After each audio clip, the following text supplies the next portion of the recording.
Welcome everyone. Today we will talk about wave of love.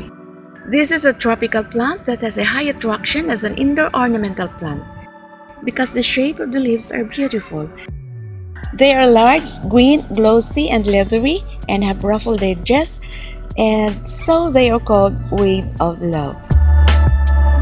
This is the Anthurium plowmanii. Others call this as wave of love and bird's nest Anthurium.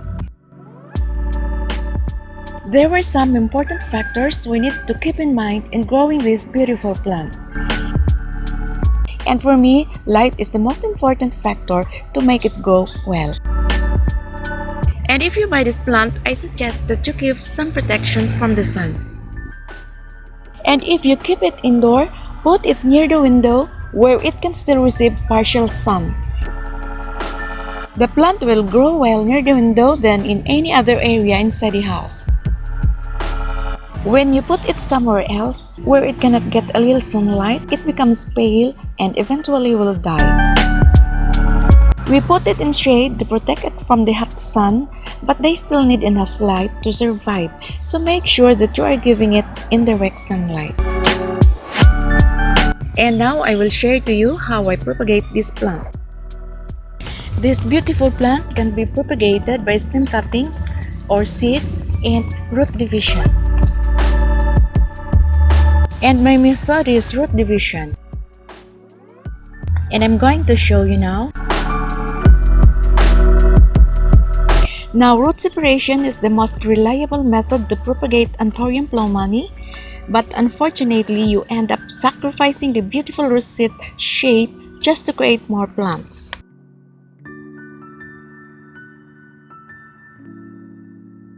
This will destroy the beautiful look and good balance of the leaves of the plant.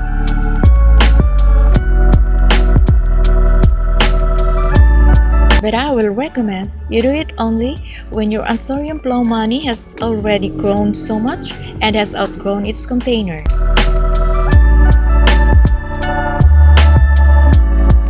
And the roots has already emerged over the top or sides and in the bottom of the container.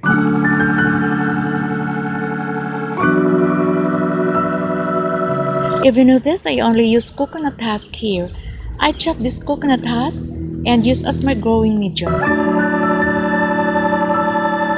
I'm using coconut husk to my younger plants, but I move my plant into soil when it has overgrown the pot. But I still cover its base with coconut husk. Now here you see, here is the main thick stem. Find and plant where and which section you are going to cut. So take a little closer look at this, and I'm going to do the division or splitting. And this time I will cut or split all the leaves and all the roots into pieces. We all know that cutting this beautiful and expensive plant is so scary. And I also feel sometimes I don't want to cut and lose them. But I want to multiply my plant, and this method is the safest for me. And I have already successfully grown these.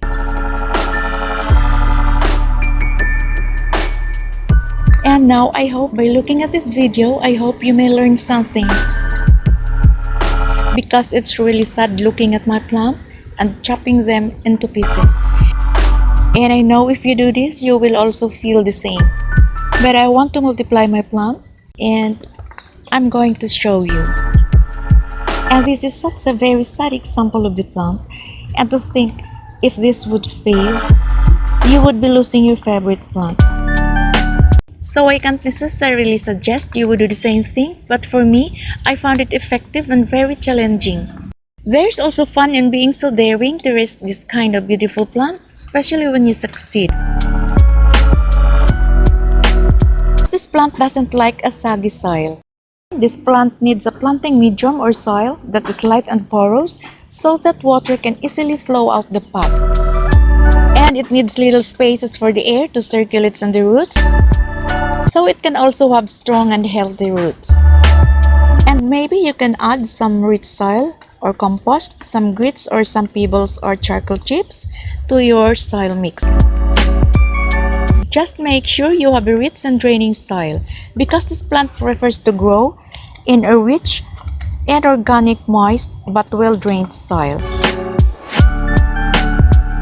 Keep the soil evenly moist but not soggy. Water deeply and let the soil dry out completely between waterings.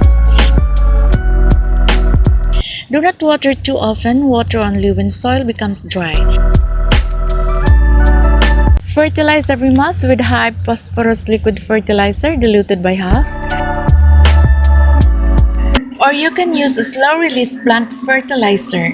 You can also use a balanced fertilizer to improve the growth. Anthurium plowmanii is fairly pest resistant. Pest can be treated by spraying insecticidal soap. Or you can dab the insects with cotton balls dipped in isopropyl alcohol. You can see I split a leaf with some roots, and in every leaf there is a node section, a little root attached that is capable of producing a new growth. Just take good care of this and be patient.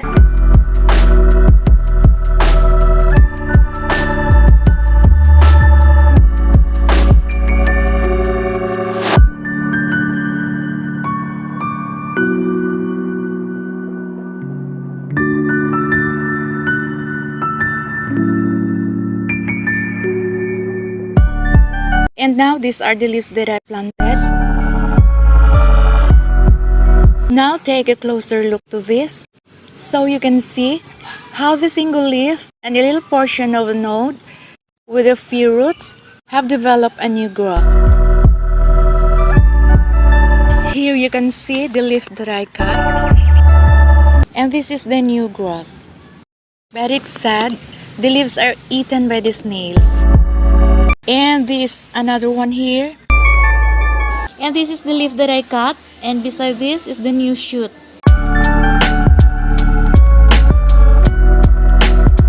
And this one here, the leaf has died, but the little portion of the stem and the roots are alive, and they produce a little plant. And here is another one. The leaf has also died, but it has two shoots.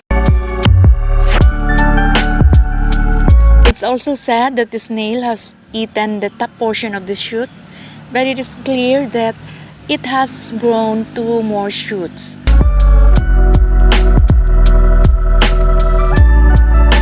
And this is what I'm trying to tell you. Just take a little care of the leaf and then be patient to wait for the result.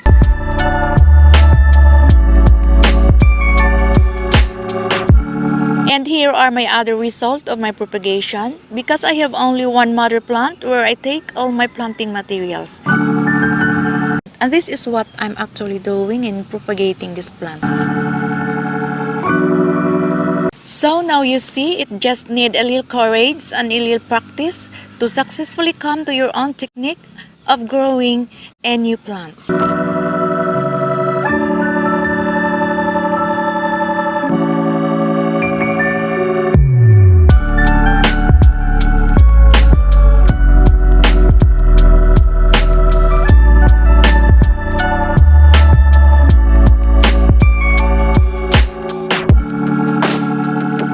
And this is my Anthurium plowmanii grown from seeds.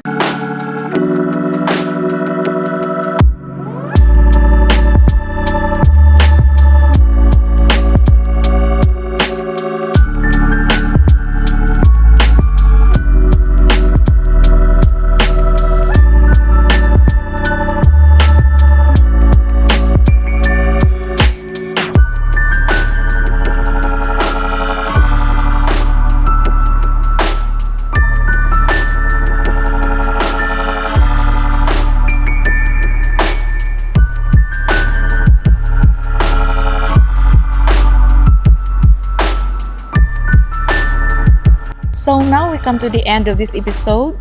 I hope you enjoyed, guys, and I hope also you learned from this video. Please subscribe. Thank you for watching. See you in my next video.